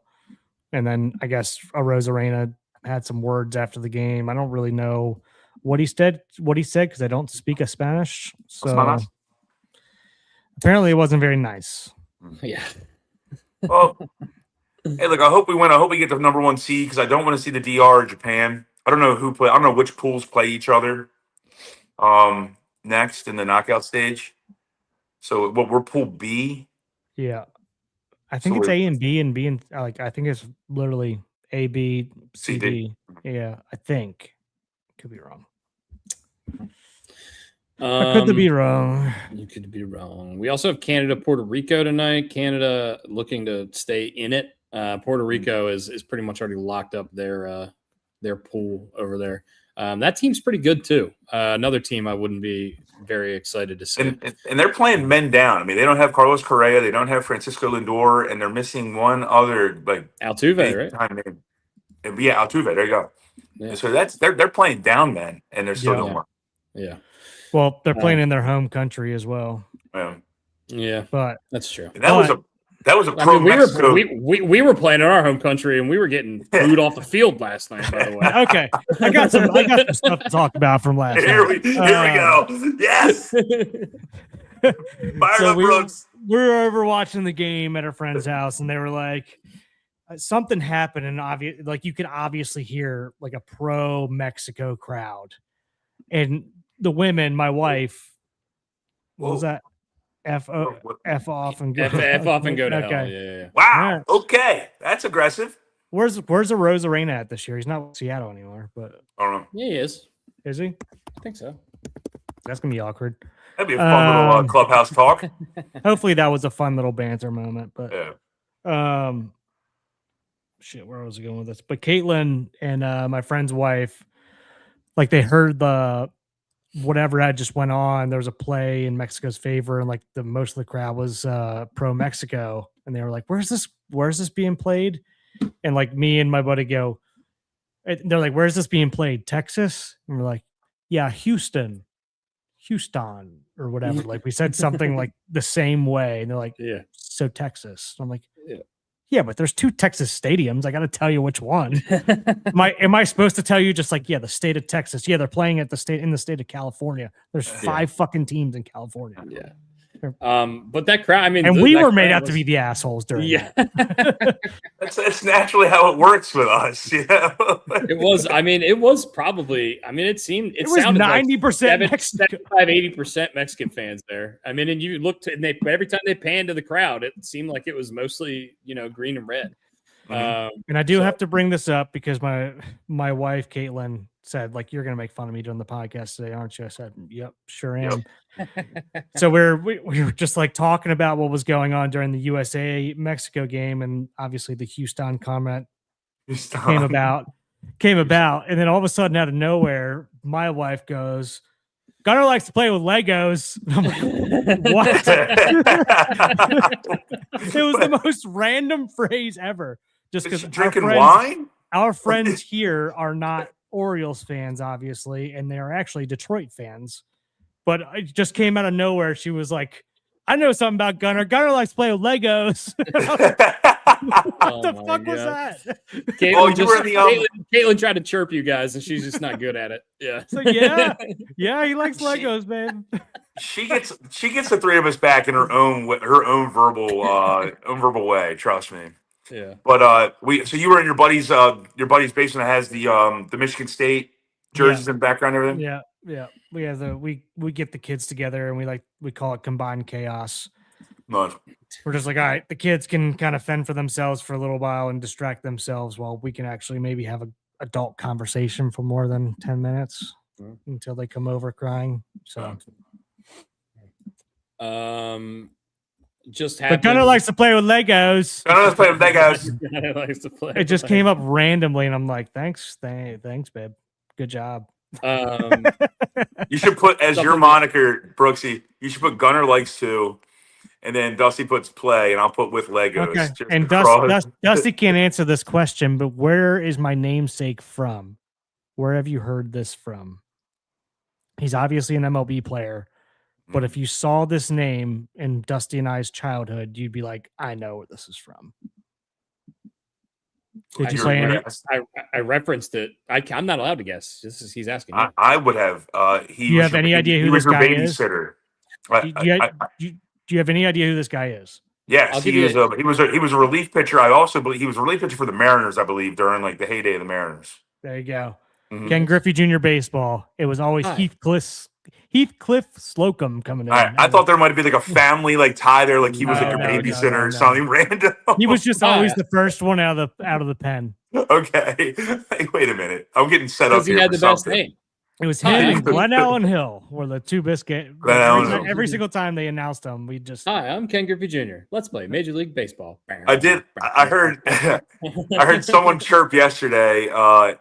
Isn't it weird that the person with the most home runs for America is currently holding a camera and taking pictures of the team? Yeah. Ken Griffey's in the camera well. Yeah, they keep showing photos. It's so weird. Isaiah Pacheco just signed with the Detroit Lions. I guess to help with the David Montgomery loss. They're going to add. That's Montgomery. Yeah, don't hate that at all. He was at a down year last year, like I said, after the injury. We don't really know what to expect out of him, but don't hate that at all. And then, that's pretty much. I don't think any other big free agent stuff has happened since we've got off of football. Which is, if this was yesterday, we'd have had 65 different things to talk about in between football and baseball just then.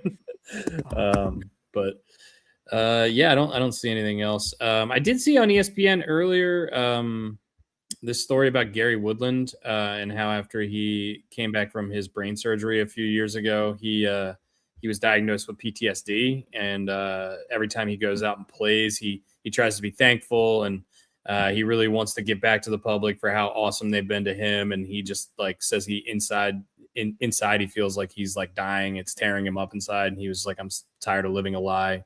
Anyway, I recommend you read that article. Gary Woodland, a lot of crazy stuff has happened to that guy, but he's the fucking man. And he's very, very vocal and he's very open about his battle with everything that's gone on in his life, health wise, and how he's reflected on it mentally. So anyway, I'm a big golf fan and I love Gary Woodland. So I wanted to bring that up. Shout out to him. Hopefully he's able to get back to some sort of sense of normalcy. But anyway, check on your friends, even if they seem like they're doing okay. Maybe they're hiding something and they don't want to talk about. And, it can be nice for people to just reach out and just say, hey, how you doing, man? But I digress. Baltimore city officer just got shot. Jesus. Don't like that. Fuck. Took one in the leg. Okay. Any other stuff that you guys really want to talk about? I don't have much more. We went through a lot of stuff today, but I feel like we kind of did a good job of hitting pretty much all the big stuff. And we have another pod on Thursday. So anything we missed today, if we haven't covered it so far, we will either let us know, or we'll figure it out ourselves, and we'll talk about it on Thursday's show. I can't exactly find anything else right now that we missed. I think we hit most of the big stuff. My son last night decided to throw me through a loop and drop a couple phrases that I have never heard him say. Who's this? My Banks. Okay. He's driving my car home in my lap from our friend's house, our neighbor's house, and he drops I'm trying to vibe right now. Let's party. I said, what? What? What? Excuse me, what? Trying to vibe right now. You need to say that. You need to say that right now. Oh my God! Does he hear you on the podcast saying I'm let's party? He must. Brooks does say let's party. That's one of Brooks's things. Let's party. Speaking of golf, Dusty, what do you think about Patia? Is he cheating with his putter? You don't. I have been saying this for years. I do not understand how he doesn't get called out by the players. I think he's clearly anchoring his putter onto his chest. I think it's plain as day to see on television. They have great cameras. He's saying he's not touching it, right? They're saying he's not. Once again, he's saying he's not. He's saying he's not. Other players are not coming out and openly complaining about it, but there's a big movement online for people asking, like, how is this not a problem? I actually like Akshay a lot. I'm normally loathe pretty much everyone who uses long putters, unless you're like 60 years old and you're an old man. That's fine. But if you're playing on the PGA Tour and you're 23 years old or whatever, if you're using a big putter, you're a fucking loser. In my opinion, I like Akshay. I think he's anchoring it. I don't know if he does it every time. It seems like there's definitely camera angles and visions that and pictures that I've seen where he's 100%. His thumb is on the top of his putter, and his putter is touching his chest, or his thumb is touching his chest. And I don't think it's right. I think they should ban long putters in general. I thought that they did. I don't think they should be able to use belly putters on the PGA Tour unless you're 50 years or older, or if you're playing on the senior tour, that's fine. But I don't believe in it. And that's my opinion, Randy. I think he's anchoring. I think it's bullshit. If there's camera footage, if the players aren't saying anything about it, so it's not like Rory or like whoever lost to him. It's not like Daniel Berger's coming out and saying like he's anchoring. This is bullshit, So I think there would be more of that if he was, I guess. But yeah, just ban the putter if you're not. I agree. Yeah.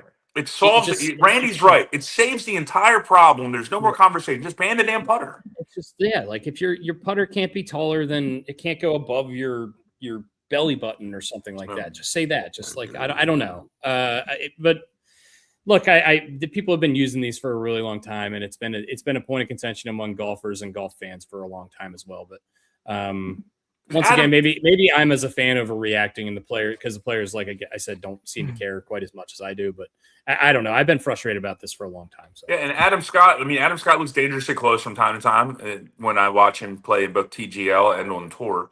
But if there's video or photo documentation, I mean, what's the argument? I mean, then he's definitely anchoring, and that's illegal. It's just. It's also hard to say, like, right? I mean, he's touching his shirt, but is his shirt like hanging down away from his body? Like, where do you, like, how do you know what I mean? I don't know. He had a normal putter on the Korn Ferry Tour, and he did fine. See, that's true. But there's a huge difference between the Korn Ferry Tour and winning the fucking Arnold Palmer Invitational. You know what I mean? So, and he does know this is a rule because he's brought it up this year. If anybody who's ever had a belly putter, they know it's the biggest rule is that you can't anchor it on yourself because it gives you a distinct advantage. But yeah, I don't know. It's frustrating. I like Akshay once again. And kudos to him. I've always been I didn't think he was. I wanted to see him get over the hump before I was like confident in gambling on him, kind of thing, because he's melted down a couple times on Sundays.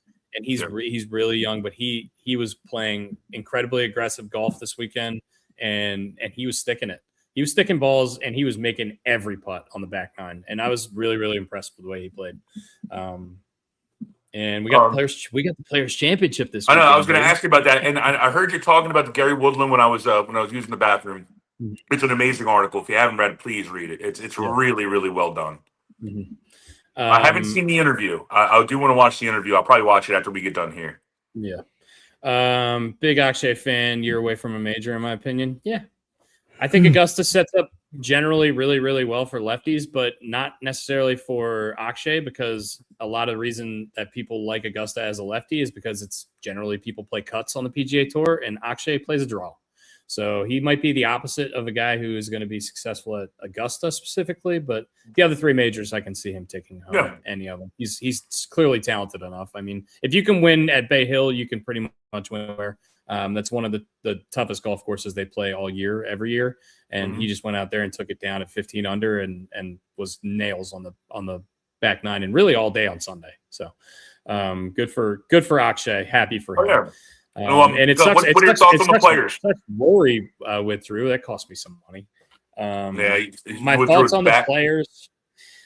My thoughts on the players is that Scotty's going to have to get right at some point, and I feel like it's probably going to be this week. We haven't seen him win in like 4 weeks, which seems like a decade. It is ridiculous, but it's true. He's won here in the past. He can win anywhere. He can outplay anybody on any day. And Rory's the defending champion, so I would say if it weren't for the back thing, I wouldn't rule him out. I thought he was going to play really well last week, actually, and he had a good day. The second day, the first day, he had a triple bogey, I think, that kind of took him out of that round. But of the guys down the board a little bit, I like Jake Knapp a lot. He's been playing excellent golf this year. He didn't play last week because he was sick, but I don't think he's finished outside of the top 11 this year so far. And he's absolutely killing it from tee to green, which is really, really a premium, specifically at this course. So those are a couple. That's a guy that I really like. But anyway, we'll talk more about it on Thursday because I'll have more information. I kind of do my my like research for the week on Tuesday, Wednesday before the tournament starts. So we'll talk a little bit. Tiger never won in Phoenix. Yeah, that's true. He never won the Waste Management. He didn't play it a lot though. Towards the end of his career, he also never won at his tournament, Riviera, which is interesting enough. His home course. But he won at Bay Hill, where they played last week. He won there about, I think, 8 times. And also, he's eligible to play the majors on the Champions Tour this year. I know he's going to be playing the Masters. I'm pretty sure he is, at least. Yeah. I would not be surprised if he skipped the U.S. Open, the PGA, and the regular Open to go play the senior versions of those events. One of which is at Firestone, where he has won a record 9 times. So go get the juju back. Let's go win a fucking major, Tiger. I don't care if it's on the senior tour. But yeah, he's come out and said openly, like he has in basically every one of his interviews in the last 4 or 5 years, that he would be completely fine going around a golf course and hitting a golf ball if he didn't have to walk, if he could drive a cart. And he said he just doesn't believe in it. On the senior tour, he's okay with it. That's why, and everyone's alluded to it. And everyone close to Tiger has said Jack played the senior tour, Arnie played the senior tour. Every one of these guys played the senior tour, and Tiger cares about the game. He's going to play the senior tour. But they also didn't have a TGL going on at the same time. Yeah, and all the it's the playoffs. It's the playoffs. It's almost over. And the only reason they're in is because Tom Kim hit a freaking hole-in-one the other day, which was sweet. That was sweet. That was so cool. Yeah, it was sick. That was the best moment so far of the TGL, which I haven't watched a ton of, but it's always on at the bar kind of thing. And people like it. People are always asking me questions because they know I like golf. Most of the regulars at Turtle. And so they're like, who is this guy? What's his deal like? And so people are asking, and they're getting into it a little bit. So we've started to get into it around town here. At least I can only speak for our friends. We're definitely getting into it. They picked a great time of year to do it. There's not much to watch that time of year. I know. So yeah, I don't hate it at all. I got a question, boys. I know I was going to be getting turned up on a Tuesday, but I guess I am. I didn't know we were going to be doing a chip draft, and we already done a chip draft. But I just want to ask a question: Where do hot fries? Are we doing a chip draft? No, we're not doing a chip draft. We've already done one. Oh, but okay. where do hot fries rank on your scale of, like, let's say 1 to 10? 11. You're not They're okay. I mean, anywhere after 10, I don't care. All right.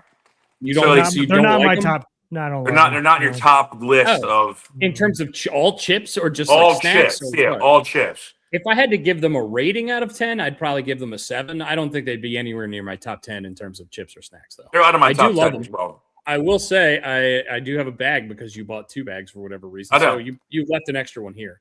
I'm not sure why I bought 2 bags. There's also a half-eaten bag of Reese's Pieces, which I'm going to be getting into. That was me. A little bit later. Yeah. That's why I was watching the World Baseball Classic. I was just chugging Reese's Pieces. Reese's Pieces. Oh, man. Reese's Possessive Pieces. Yeah, I'm kind of in total agreement with you, Dusty. And they're like a 7 on my scale, but they're not in my top 10. But I do like them. And honestly, they were a lot better back in the day because now there's just too many options in terms of like hot snacks. There's Flamin' Hot everything. I think there's Flamin' Hot Oreos, for Christ's sake. But back in the day, if you were looking for like a spicy snack, there was no Takis. There was no spicy Doritos. There was no, none of that stuff. No Flamin' Hot Cheetos. So it was Andy Cap's Hot Fries if you wanted a spicy snack. And I love those things. If you want a spicy snack, you need to go see Andy. Yeah, who the hell is Andy Cap? Sounds like a really out of work pitcher. Harvard Caps. I gotta say that's maybe where I got it from. He's a hat maker. What's a hat maker called? What's that word? Ooh. You know what I'm talking about? There's a word. Yeah, there is a word. Like cobbler for shoes. What was the hat maker? I don't know. Oh shit. A haberdasher. A haberdashery. Yeah. Well, so yeah, a haberdasher, but like you used to go to the haberdashery to go look for it. Yeah. Oh my shit, God. I should have known that. You never know what you're gonna get here. Fucking you never know. haberdashery. we went hot fries to haberdashers in about 7 sentences. You went hot fries to cobblers to haberdashers. Oh man. Anyway, hey, all right. let's Nope. And we got all the conference tournaments are this weekend, right? So we're starting off. Yes, we do. Is it Selection Sunday this Sunday or next Sunday? This Sunday, I believe. Right? Yeah, because next Tuesday is the playing games. Yep. And then Thursday, Friday are like the first legit first rounds. And Final Four this year, Indianapolis. Whoa. And hey, if Miami of Ohio loses a game, are those tickets impossible to get? No. It's a big arena. That place is huge. They're playing at Lucas Oil. Yeah, that place is massive. That's a football field. Yeah, that's a football field. Because I think the D2 and D3 championships are being played over at Gamebridge. Yeah. Andy Cap is from Hartlepool. Life consists of I don't know. Betting, going to the pub, and occasionally playing football. Sounds like a good guy. I don't know if I can hang out with a guy like that. He's one of our friends. Holy shit. Randy, the podcast historian. I love that. That's phenomenal. That guy is one of us. He's a huckleberry. We are going to wrap it up for today, but guys, thank you so much for joining us on today's show. We went through a lot of stuff. Hopefully, I'm sure there will be a lot more stuff to talk about on Thursday. We're definitely going to be talking about how this USA game goes tonight. When do the quarterfinals start? They're Friday, Saturday, Sunday? Is that what it is? I don't know. I just know the championship game, I think, is on St. Patrick's Day, which is going to be crazy if the US is a Tuesday. Okay, so next week is going to be a wild one. Yeah. Well, actually, this weekend, are you guys doing all your a lot of festivities this weekend. Lot. Okay, so quarterfinals are on on Thursday. Semis on Sunday. Thursday, Friday. I can't really figure it out. Hold on. I think it's Saturday, Sunday, Monday. I think the championship's the day before St. Patty's Day. I think it's Monday. That'd be unfair to the team that played on Sunday to have to go play a championship game on Monday. There's got to be a travel day. So the quarterfinals start on Thursday, and they go through Tuesday. Tuesday is the championship. I don't know exactly how it works, but yeah, that's basically what it is. It's probably Thursday, Friday, Saturday, and Sorry, then I confused everybody, but also ESPN's website that is not helping me right now. well, they're worried about if LeBron wants to trade. Yeah, they're worried about a lot of other stuff. They're worried about Isaiah Pacheco going to the Lions and not the World Baseball Classic. That's for sure. But yeah, hey, shout out to Pig and Rooster. It's burger night over there, so go see whatever burger Dell and Nate and Sarge are cooking up. I wonder what the burger is today. Do we know? I do not know. Normally, Dell picks it out like right about this time of day, so he could be in the processing phase, or maybe he already made one up last night. But he had a breakfast burger a couple weeks ago. That was delicious. Yeah, they had that one last week that was just like peppers, onions, and provolone, that kind of stuff. That's kind of my stuff there. I like all that stuff. Guys, thank you very much for listening, subscribing, watching. Go check out Pig and Rooster. Go check out that burger. And check us out on Thursday. We'll be back. Check out the dive. The dive's killer. By the way, I don't know if you guys knew this. The dive did Olive Garden week last week. Do you know? Are you familiar with this at all? I know, Brooks, you live out in Indy. You said something about this, but I don't know. I can't. They do the dive, which we've done our podcast there from before, and or done it there before. And Peter Ennies, one of our good friends, one of my really good friends, he does a full Olive Garden night where they actually wear the Olive Garden outfits. Like they get the full uniform. They do an Olive Garden menu. I'm sure it's called like the Tour de Canton instead of the Tour de Italy, and they bring around the cheese grater and everything, like the whole shebang. So good job by them. They market it as Olive Garden. Olive Garden week. Olive Garden. I don't know if they're allowed to use Olive Garden week, but maybe they maybe they take an E out of olive or something like that. I don't know. Dude, there were so many different versions of olive. There was Olive Grove, Olive Garden. There was Olive Tree. Olive Tree. Yeah. Olives. Maryland loves their olives, apparently. But I mean, little known fact, Olive Grove has one of the best crab cakes you'll ever have. What? Really good. Yeah. Really good. Dusty, you can back me up here. I can. I've eaten a lot of crab cakes. That's right off Nursery Road. All right, guys. Thanks again. We love you, and we'll see you on Thursday. Check us out, and we'll see you guys. See you guys. Love you guys. Be good. Intros are weird.